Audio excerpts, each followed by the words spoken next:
everyone, it's Mavvery. Today we're going to be talking about backgrounds. I'm kind of sick, so sorry if my voice sounds funny. But yeah, this was the most requested video that I do for my poll in the community tab, so we're going to be doing that. I want to start with kind of basing this on the most commonly used background cop-outs. So what we're going to be doing is we're going to draw a little character. As you can see, I have 3 boxes, and these are kind of like the most common backgrounds that I see people do all the time. So we're just going to sketch a little character here, and that way we can use the backgrounds. So the reason why backgrounds are so hard is because people usually don't think about them until the last second. And there's nothing wrong with this. There's nothing wrong with wanting to do a simple background that's just one color, a gradient, or something like that. This is more for if you want to create dynamic backgrounds that add to your character. You have to think of backgrounds like a character of its own.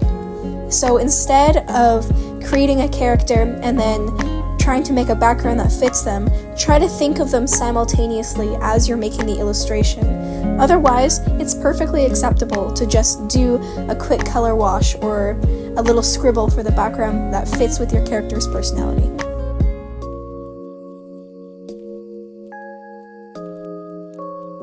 Okay, so now that we have that character created, we're just going to copy and paste it.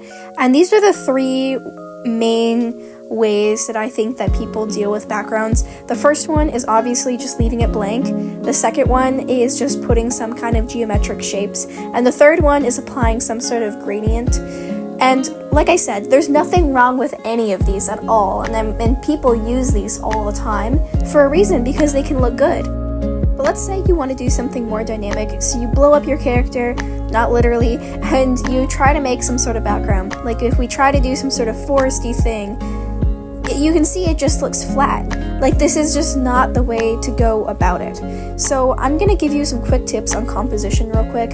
So if we're doing composition, you want things to be in the foreground to be interesting to look at, and things to be in the background and your character.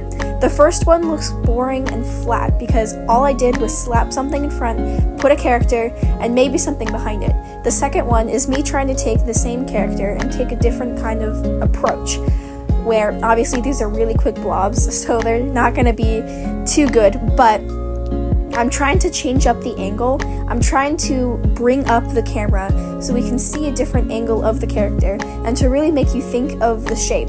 This is going to affect their body language. This is going to be affected by their clothing choices, by their body type. All different factors go into this, so it's going to be a little harder, and so my advice is to grab some sort of reference. But I'm not saying that you have to have some big fancy pose in order to have a good piece of art. And of course, the type of angle that you're going to put your character at will also depend on who the character is.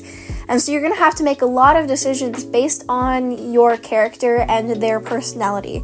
Is your character more of the solemn and kind of like looking out on their own type? Or are they going to be more fitting sitting there on their phone? Think of the hobbies that your character has. What would they normally be caught doing? Like cooking, reading, scrolling on their phone, drawing, anything really, playing an instrument.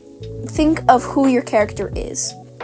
But let's say that you already have a character and you want to add a background to it just to make it a little more interesting.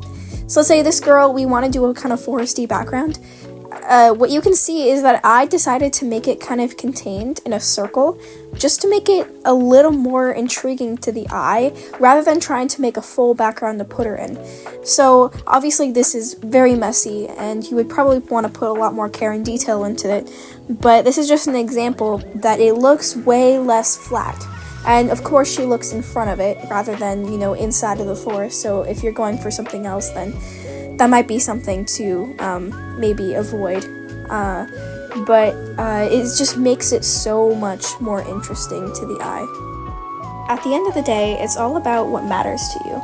If you really care about your character design and you want that to shine, then it's perfectly okay to put them in the infamous white void that we all know and love, to put a quick gradient or some little boxes behind them, because no one's really going to care that much if you focus on your character design and art and you want that to be the main focus.